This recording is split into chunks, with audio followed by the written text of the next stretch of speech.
Amém. Louvado seja o nome do Senhor Deus. Antes de mais nada, irmãos, gostaria muito de agradecer a rica oportunidade que o Senhor Deus nos dá e também ao nosso pastor, a confiança que ele nos dá de nesta noite poder estar ministrando a palavra do Senhor.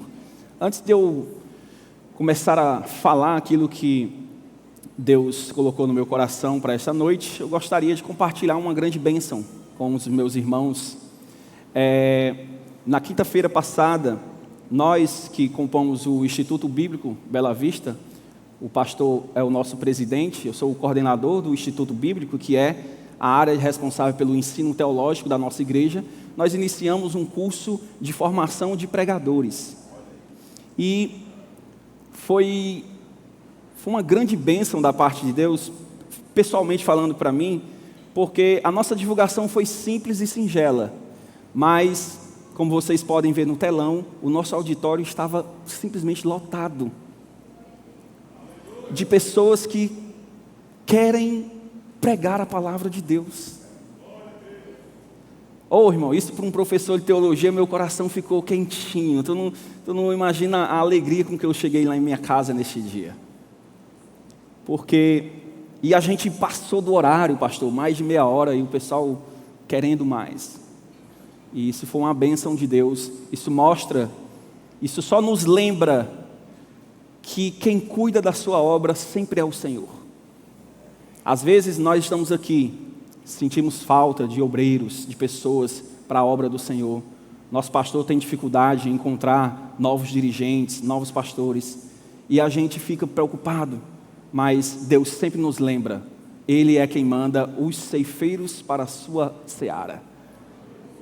E eu fiquei muito feliz nesse dia, e por isso que eu quis compartilhar com os irmãos aí a nossa sala de novos pregadores, para a honra e glória do Senhor Jesus. Eu sou um pregador improvável, viu, irmãos? Sou muito tímido, tenho bastante ansiedade. Quando eu olhava aqueles pregadores com vozes maravilhosas, eu disse, nunca serei um. Mas Deus usa os improváveis, irmãos. Deus é bom, Deus é maravilhoso. Amém? Glória a Deus. Meus irmãos, o número de ateus no mundo tem diminuído. Sabia disso? Só que isso não é uma notícia boa por si só. Porque, em paralelo à diminuição do número de ateus no mundo, tem crescido drasticamente a busca por qualquer tipo de espiritualidade. Nós não temos muitos ateus, mas nós temos uma busca desenfreada por qualquer espiritualidade. Seja união do vegetal ao gnosticismo, à astrologia. O ser humano, ele está buscando por espiritualidade. Ninguém é mais ateu, não está mais na moda. Porém, essa busca desenfreada por algum tipo de espiritualidade nos é um sintoma de algo muito maior.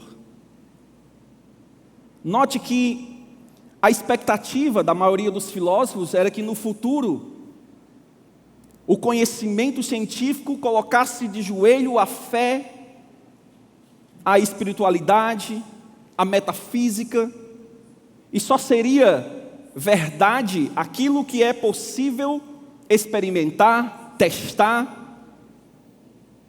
Só que com o passar dos anos, a realidade foi o inverso. Quanto mais tecnologia, quanto mais ciência, mais as pessoas se preocupam em buscar algum tipo de espiritualidade. Porque isso é um sintoma. Existe dentro do homem uma inquietação.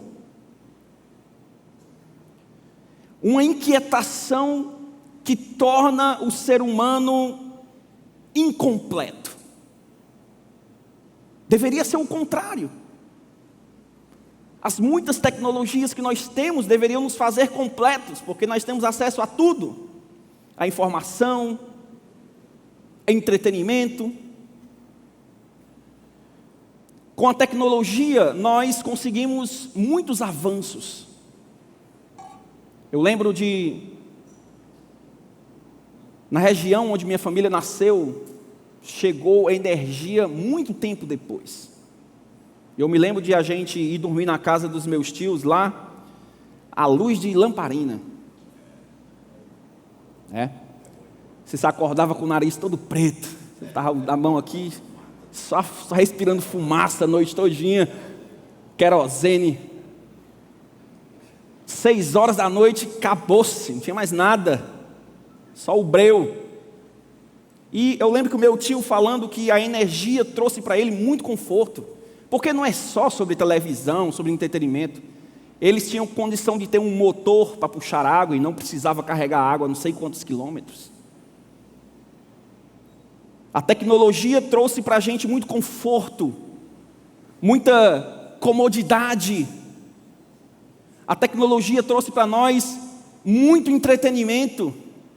Graças a Deus, hoje você tem de Netflix a Prime Video, a YouTube. Ninguém mais está entediado, sempre tem alguma coisa para fazer. Esse mês, a tecnologia nos levou ao lugar mais longe que a humanidade já foi em toda a história. A NASA lançou um foguete chamado Artemis II, que levou o homem a dar uma volta por trás da Lua. Que coisa incrível, irmãos. E teve um astronauta chamado Victor Glover, primeiro astronauta negro na história. Ele falou que precisamos de Jesus na órbita da Terra e na órbita da Lua. Você viu a mídia falar isso? Viu a mídia? Viu a CNN, a Globo falar isso? Não fala. Mas o astronauta cristão disse: nós precisamos de Jesus, seja na órbita da Lua, seja na órbita da Terra.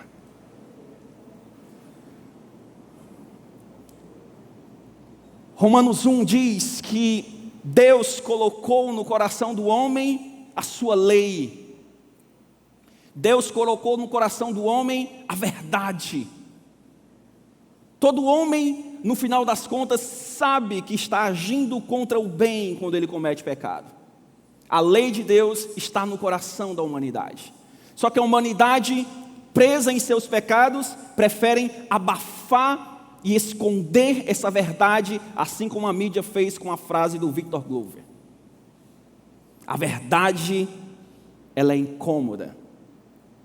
O nosso contexto, ele é muito parecido com o contexto do profeta Amós, onde a nação de Israel gozava de muita prosperidade, gozava de paz, não tinha guerra, não tinha inimigos, as pessoas plantavam, colhiam, e eles se esqueceram aos poucos do seu Deus, porque o conforto e a comodidade e o bem-estar é um perigo para nos afastar do verdadeiro propósito da vida, que é Deus. Quando o povo de Deus entrou em Canaã, Deus disse: olha, tome cuidado, para que quando você entrar na terra, verem a fartura, verem a riqueza, não se esqueça de quem deu isso aqui a vocês, foi a minha mão quem deu para vocês, porque se vocês se afastarem da minha aliança, eu expulsarei vocês da terra, do jeito que eu estou expulsando esses aí que eu estou colocando vocês no lugar.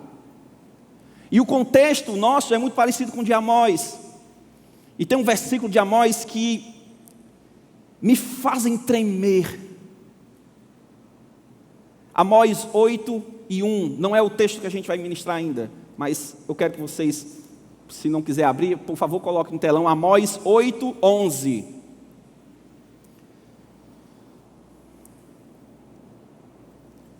Amós 8:11 diz assim: eis que vem dias, diz o Senhor Deus, em que enviarei fome sobre a terra. Não é fome de pão, não é sede de água, mas de ouvir a palavra do Senhor.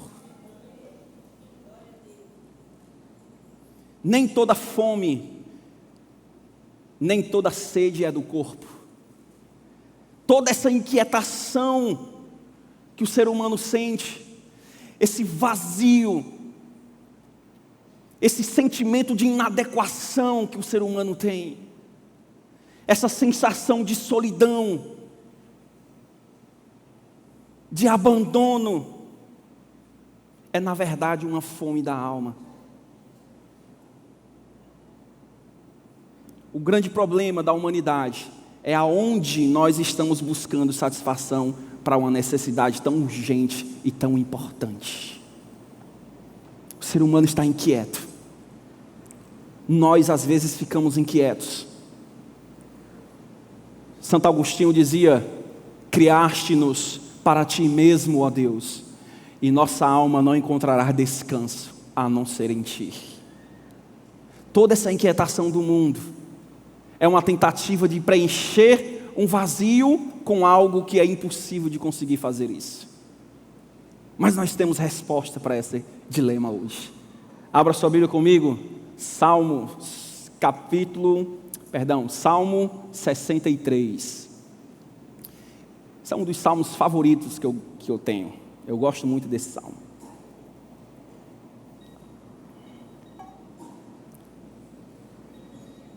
Salmo 63, nós vamos ler agora, só o versículo 3, mas nós vamos caminhar um pouquinho por ele também.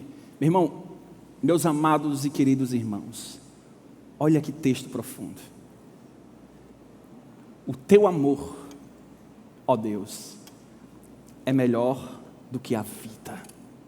O texto todo diz assim: assim meus lábios te louvarão, pois o teu amor, ou na sua versão pode ter a tua graça, é maior do que a vida. Maior do que a vida. Irmãos, o cabeçalho desse salmo, se você for um leitor bíblico atento, você vai perceber que em cima do salmo tem um título, né, em negrito, e embaixo vai ter uma informação que está em itálico, em letras menores.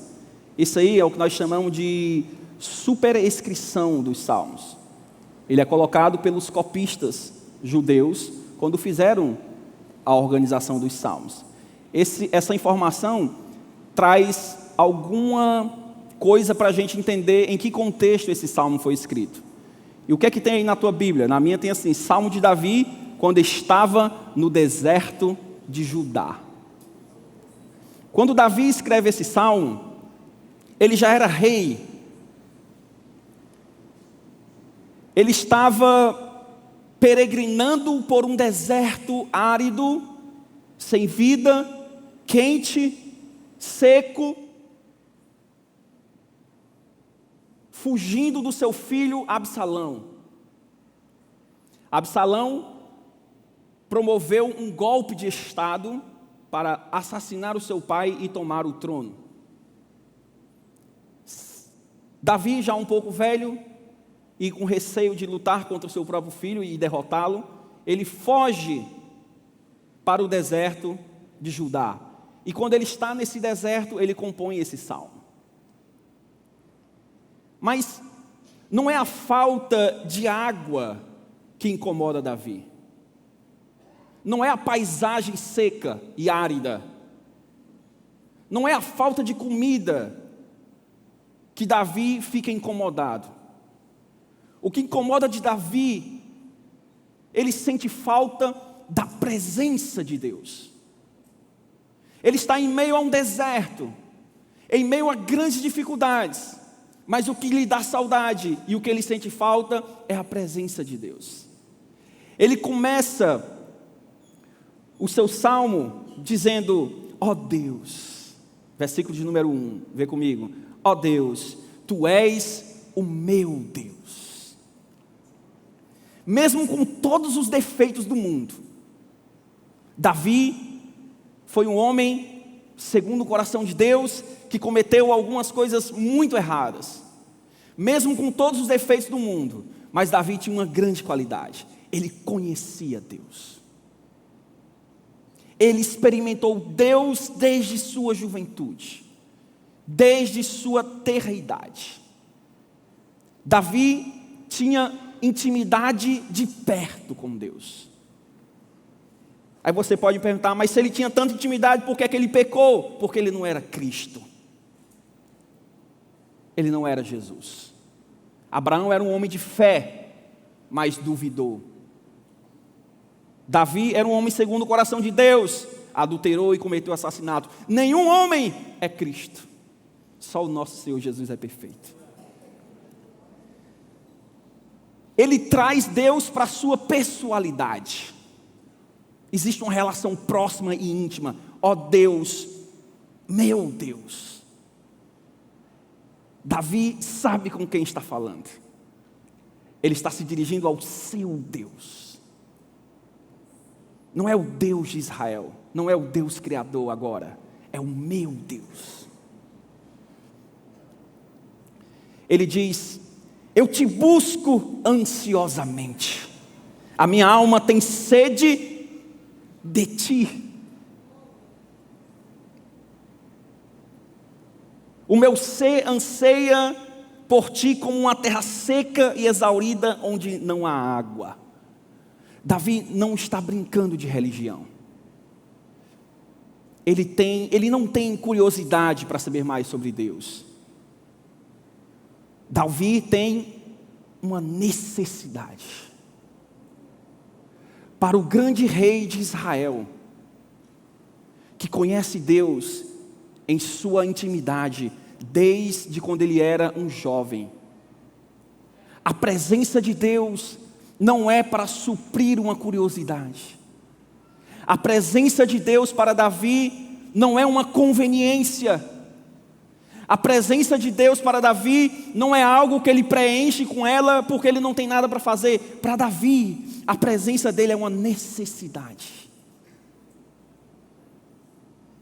Ele necessita disso.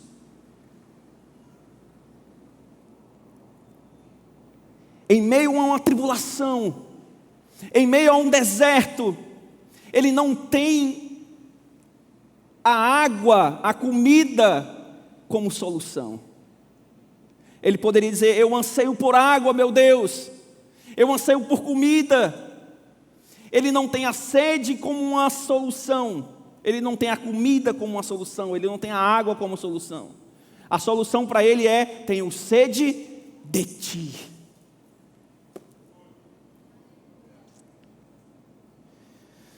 Irmãos, a pessoa que tem sede de Deus, que tem fome verdadeira de Deus, ela não quer só as bênçãos de Deus, ela quer a presença de Deus. O grande Moisés liberta o povo do Egito com mão forte, com a ajuda de Deus. Quando ele sobe para receber as tábuas do mandamento, 40 dias de jejum, sem comer e sem beber, jejum sobrenatural. Ninguém consegue passar mais de 3 dias sem beber água. Era um jejum sobrenatural. Quando ele volta, o povo está corrompido, e Deus está decidido em abandonar o seu povo. Moisés, e Deus é muito engraçado, Deus diz assim: Moisés, este teu povo está se corrompendo. Eu imagino Moisés dizendo: meu povo? Como assim? Não é o teu povo, não. Esse povo é de dura cerviz, é um povo chato. E quem já leu Gênesis e Êxodo sabe que tem uma hora que dá raiva mesmo. 42 anos, as pessoas vendo milagres, vendo provisão. 42 anos depois, em ás de entrar na terra prometida, os caras vê a terra boa. Saudade do Egito. 42 anos depois. Trouxe a gente para cá para morrer. No Egito era muito melhor. 42 anos depois. Era um povo difícil. E Deus disse: olha, eu não vou mais com esse povo. Eu vou destruir todos eles e vou fazer de você uma nova nação. O que é que tu acha, Moisés? Claro que era Deus falando em linguagem humana, obviamente. Moisés disse: não faça isso, Senhor. Vamos perdoar esse povo e tal, tal. Tá ok. Eu vou atender isso porque você me pediu. Mas tem uma coisa: mandarei o meu anjo, mas eu não irei. Te darei vitória, te darei prosperidade, te darei a terra, enviarei o meu anjo, livrarei você de seus inimigos, mas eu não vou. Vocês lembram da resposta de Moisés? Se tu não fores conosco, não me faças subir desse lugar. Moisés estava dizendo: o que eu quero não é prosperidade, não é bênção, não é vitória, não é terra, eu quero é o Senhor. Tu dissestes que eu encontrei graça aos teus olhos. Se isso é verdade, mostra-me tua glória. Deus disse: tá bom, Moisés, vou com você, me diga o que é que você precisa. Ô meu irmão, se você tivesse hoje um cheque em branco da parte de Deus, uma carta branca, o que você pediria a Ele? A cura de um familiar, um novo trabalho, uma nova casa. Moisés disse: eu quero lhe ver, quero ver tua glória, eu quero o Senhor. Moisés não queria o empreendimento, ele queria Deus.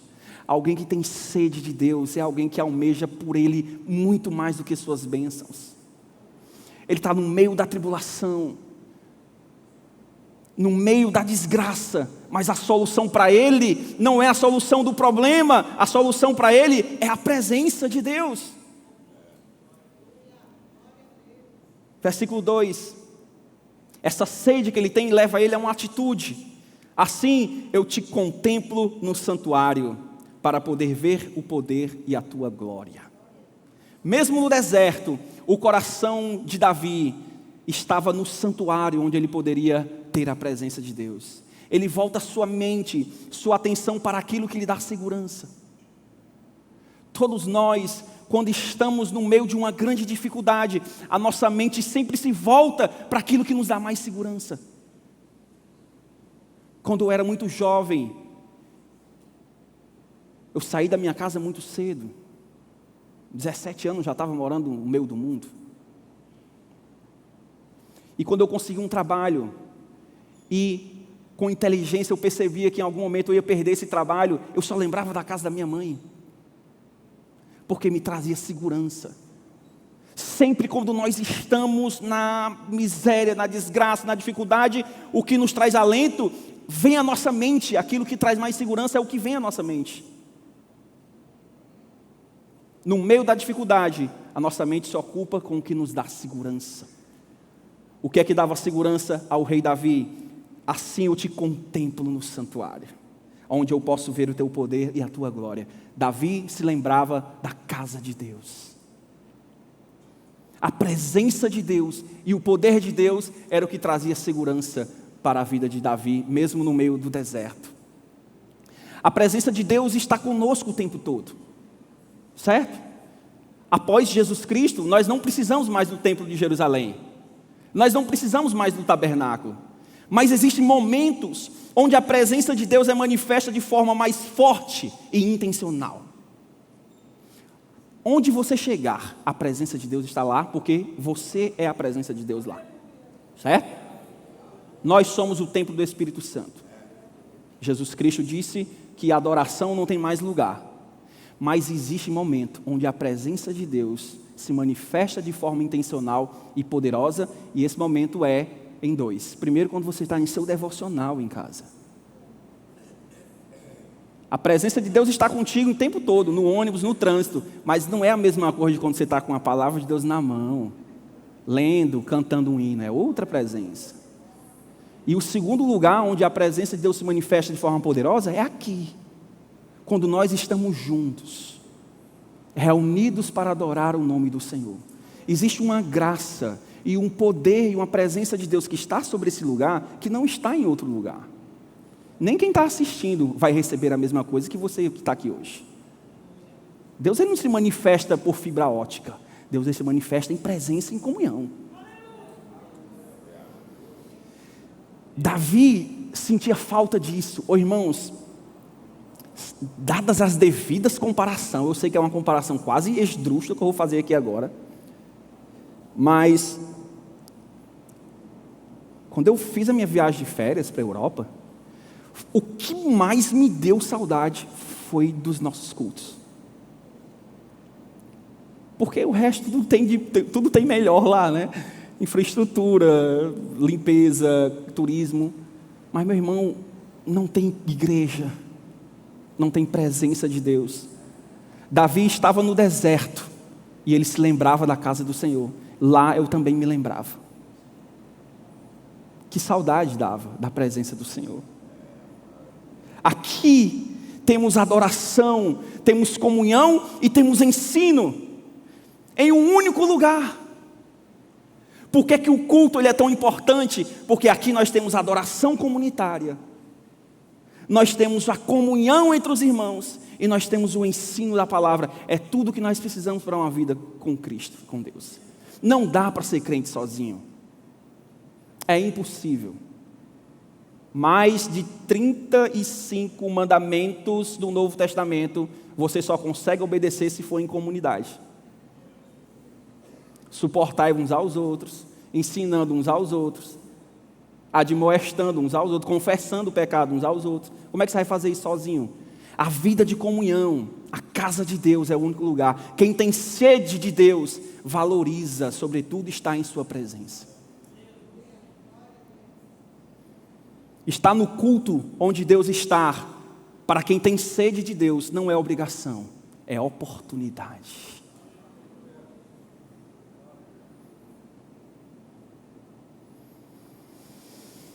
Para quem tem sede de Deus, estar num culto não é obrigação, é oportunidade.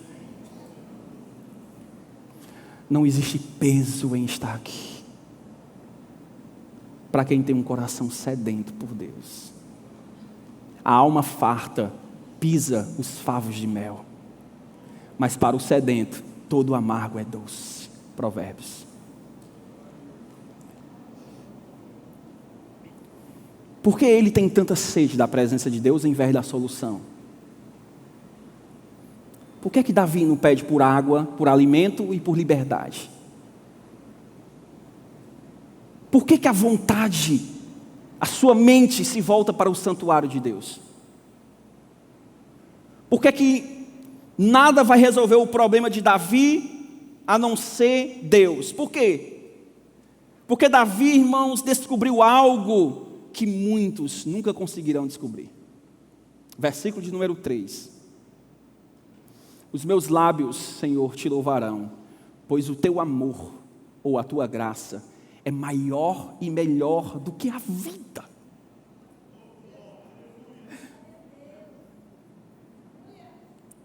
Olha que nível de profundidade. Olha que nível de intimidade que esse homem tem com Deus. Davi sabia que tudo que a vida fosse capaz de lhe dar, riquezas, grandeza, fama, tudo do melhor que a vida possa te dar, ela nunca seria maior do que a pessoa amorosa e graciosa de Deus. Para Davi, era melhor morrer, tendo todo o mundo, do que você não ter Deus. O teu amor, tua graça é maior do que a vida.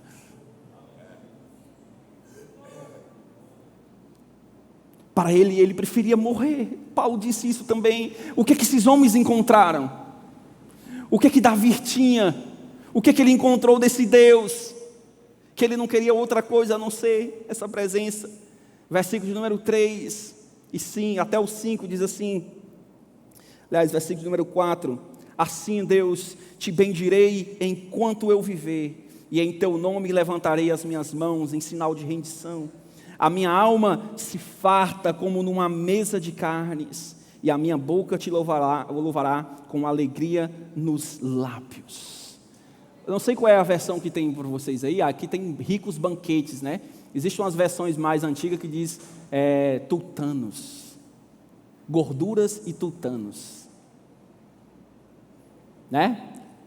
A minha alma se farta como numa mesa com gorduras e tutanos. Eu não quero fazer um trocadilho com isso, mas a gordura e o tutano era algo que era restrito ao sacrifício no templo. É como se eu lançar uma palavra para vocês aqui agora, vou dar um aqui de coach, e eu dissesse para vocês assim: olha, irmãos, Deus tem o melhor dele para você. Você sabe qual é o melhor de Deus para você? É Ele mesmo. Davi entendeu isso. Davi sabia que o melhor que Deus poderia nos dar não são suas bênçãos, é Ele, é a presença dEle. Ele disse que estar com Ele é como Ele estar numa mesa farta de gorduras e tutanos. Eu não gosto, por isso que a comparação fica difícil para eu fazer. Mas tem gente que dá mau valor com farinha, né? A irmã Percildes gosta. Tá vendo, irmão Percildes? Davi comparou a presença de Deus à gordura de tutanos. E eu não gosto. Olha que castigo.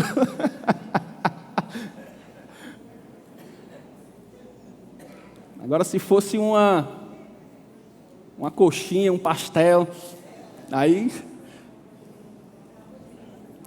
tudo que é prazeroso causa problema, né? Que desgraça, né, velho? Versículo de número 6, irmãos. Quando eu me lembro de ti, no meu leito eu medito em ti nas vigílias da noite.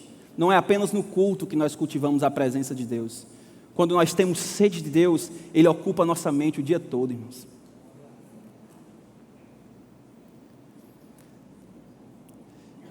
Quando você tem sede de Deus, sabe, não é uma neurose. Tipo, a gente não está ficando louco de ficar lembrando de Deus o tempo todo. É porque a sua presença nos preenche. Você já ficou apaixonado, que eu sei.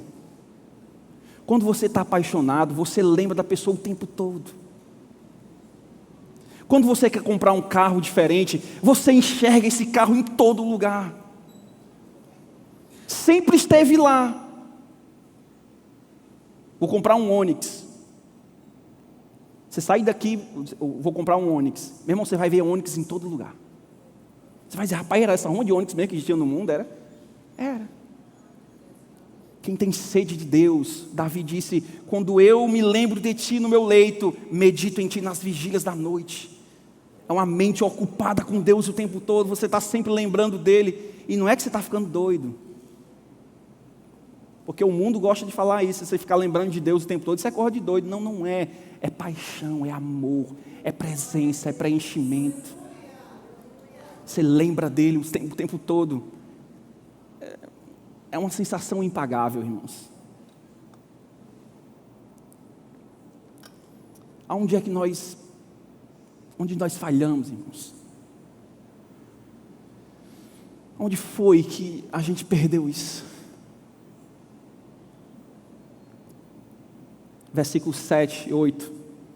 Pois tu tens sido o meu auxílio, e eu canto de alegria na sombra das tuas asas. A minha alma está apegada a ti, e a tua mão direita me sustenta. Eu não quero só caminhar ao lado de Deus, eu quero que a minha alma esteja amarrada a Ele. Não largo por nada. Davi disse, ainda que eu quisesse, eu não consigo, porque minha alma está amarrada a Ele.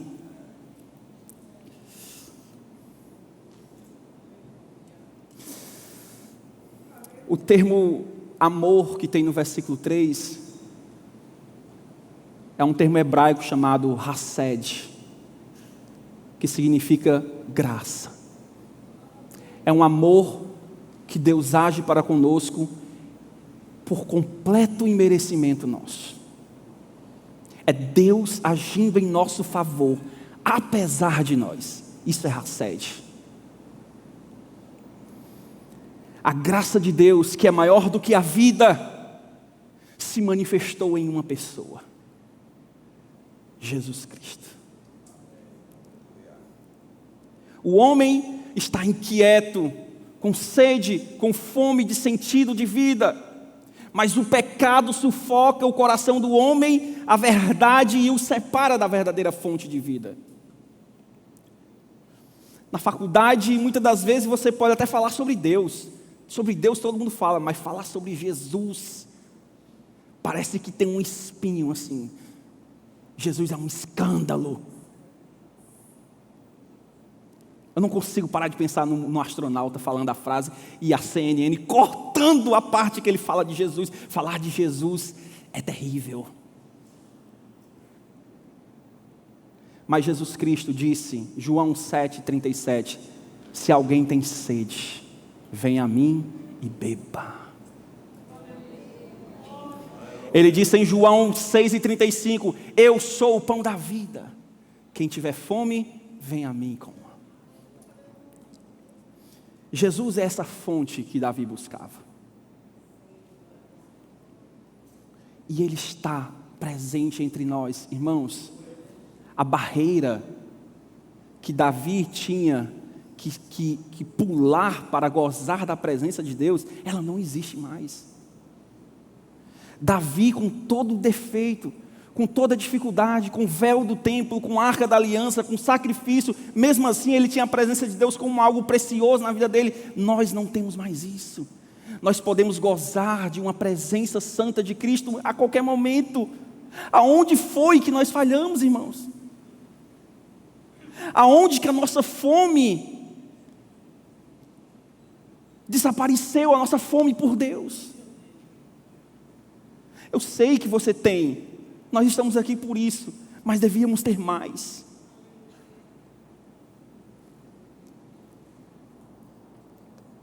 A gente é a geração que canta, eu não te troco por nada, não há espaço para mais nada. Mas se tiver um jogo do Fortaleza e Ceará na hora do culto, meu irmão, esquece, acabou.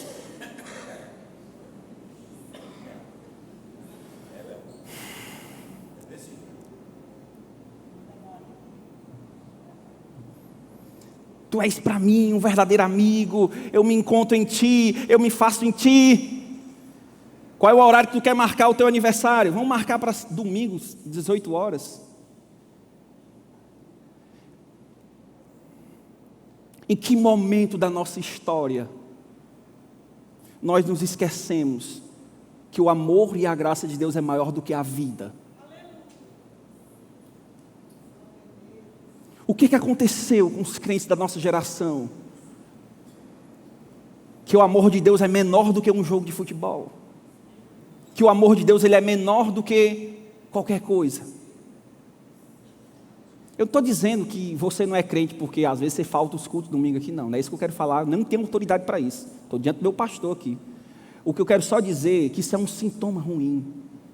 Davi estava no meio do deserto, passando por muita necessidade, e ele não se lembrou de água nem de comida, ele se lembrou da presença de Deus, porque se ele se lembrou é porque aqui ele encontrou um lugar que ele não encontra nada em outro lugar, ele encontrou algo aqui que não há em outro lugar.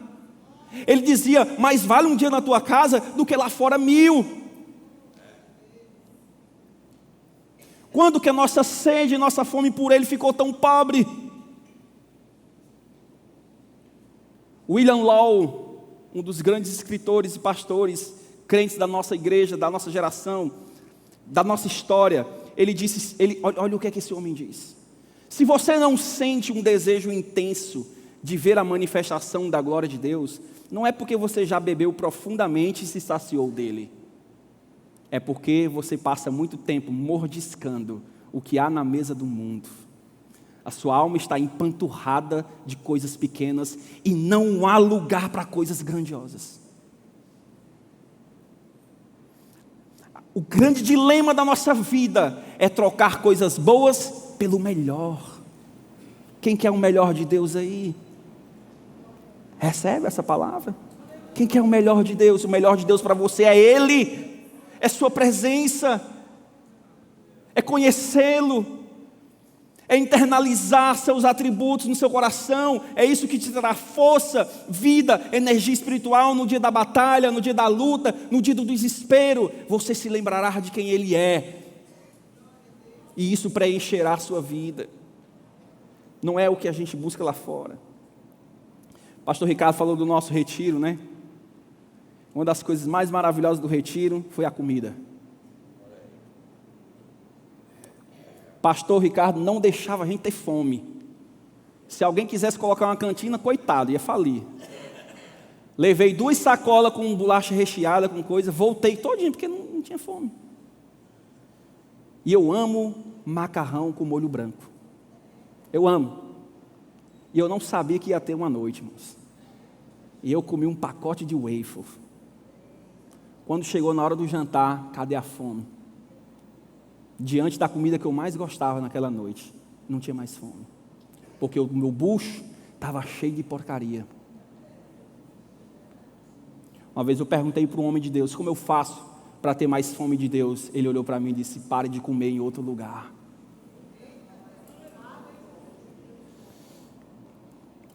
Quanto mais nós nos aproximamos dele, mais fome e sede nós sentimos, pelo que é realmente grandioso. É isso que Davi descobriu, é isso que Paulo descobriu. Quanto mais sede você tem de Deus, quanto mais você busca Deus, mais sede você tem. Quanto mais você busca satisfazer a sede nele, mais sede você vai tendo, mais você vai conhecendo. Mas não é sede por qualquer coisa. Quem experimentou a coisa boa, dificilmente quer outra coisa que não presta. Uma vez que eles experimentaram a presença de Deus, nada mais podia satisfazer esse coração. Volte-se, irmãos, meus amados e queridos irmãos, voltem-se para a palavra de Deus. Não dá para ter sede de Deus sem conhecê-lo através de sua palavra. Como está a sua vida devocional? Como está a sua leitura da palavra? Tem se alimentado do alimento espiritual, ou nós estamos cheios de bagulho no estômago, como dizia minha mãe? Valorize com verdade os momentos que você está na presença do Senhor. Nós temos muitos momentos na nossa igreja. Temos escola bíblica dominical, temos culto de doutrina na sexta, temos culto de ensino na quarta-feira, temos nossos cultos de domingo. Valorize cada segundo. Crie uma rotina de tempo de estudo com Deus, sem esperar sobrar tempo, irmão. Faça devocional sem esperar sobrar tempo. Se você for fazer devocional só quando você tiver tempo de sobra, não vai ter. Tem que ser intencional. Eu quero dedicar esse momento ao Senhor. Intencionalmente. Eu poderia estar fazendo isso, mas não vou fazer. Vou fazer isso. Vou fazer devocional com Deus. É igual uma academia. Na primeira semana tu não vai ver muita diferença. Mas vem falar comigo depois de um ano. Todo santo dia tenha o seu devocional, irmãos. Eu não sei como a gente consegue sobreviver sem. Como que o crente consegue sobreviver sem se alimentar da palavra, da oração todo dia? Se a gente fosse depender só de domingo a domingo, é uma inanição espiritual, cheio de verme, sem comida sólida. Se você pode estar no meio da semana, venha. Nós estamos com uma série de sermões sobre os atributos de Deus. Tem sido uma bênção aqui. Temos oração, ciclo de oração. Por último, pare de buscar a Deus só pelo que Ele pode te dar, mas busque conhecer quem Ele é. Se aproxime dEle, como fez Davi. Vamos ficar de pé? Para parecer que está terminando? Não, está terminando mesmo, estou brincando.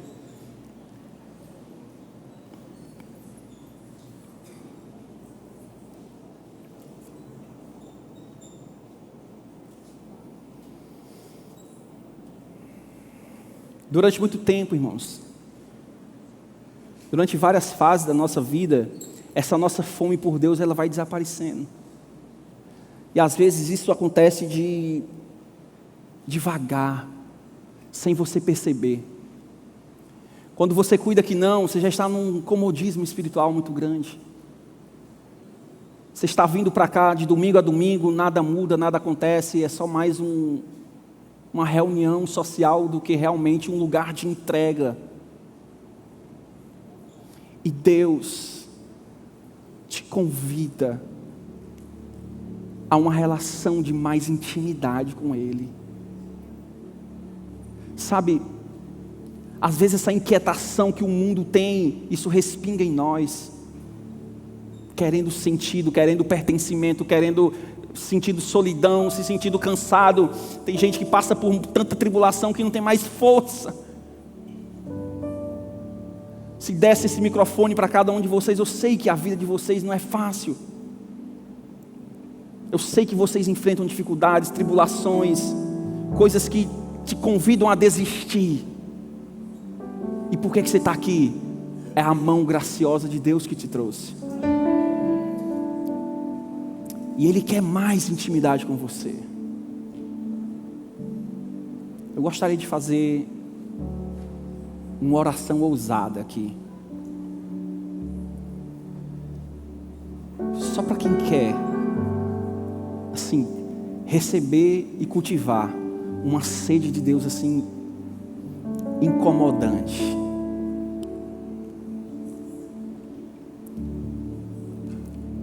Se você tem desejo de pedir que Deus coloque sal na sua língua para você morrer de sede por Ele, essa é a hora para a gente fazer essa oração. Sua vida nunca mais vai ser a mesma. Davi enxergava a presença de Deus como solução para tudo, porque ele sabia que o resto é muito simples. Buscar em primeiro lugar o reino de Deus, as demais coisas nos serão acrescentadas. Eu quero convidar vocês a fazer uma oração hoje, pedindo a Deus que coloque no seu coração e no seu ser uma sede por buscá-lo. Mas você tem que fazer um voto, tem que fazer um compromisso de que você vai tentar buscar satisfazer essa sede real com coisa que Deus pode te dar. Não tem condição de você pedir uma sede e a sede ficar aí e você saciar essa sede com outras coisas. Você se sente só, você se sente incapaz, você se sente incompleto. É Ele te chamando para mais intimidade. No mundo busquei, mas não preencheu-me. Canções tão vazias, tesouros que um dia se consumarão. Então você veio e me trouxe pra perto. E todo desejo é satisfeito em seu amor. Canta. Não há nada melhor. Não há nada melhor. Não há nada melhor que meu Deus. Eu não tenho medo de sobre as fraquezas, defeitos e falhas. Não vou esconder, um amigo encontrei. O Deus das montanhas é o Deus dos vales, e não há lugar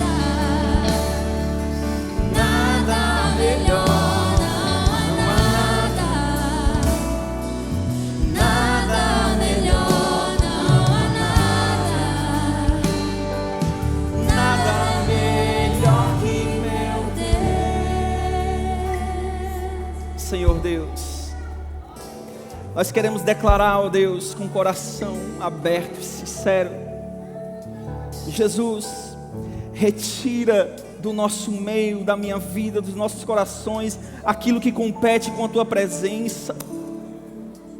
Traz-nos, ó Deus, uma sede que nós não vamos encontrar saciedade em nenhum outro lugar que não em Ti. Inquieta o coração do Teu povo por buscar a Tua presença. Envia, Senhor, sobre nós uma fome e uma sede, não de comida, não de pão, não de água, mas de ouvir a Tua palavra e de buscar a Tua presença, Deus. Retira de nós as distrações. Os dias são maus, os dias são curtos. Tua volta se aproxima, Deus, e nós não queremos estar, ó Deus, distraído com nada.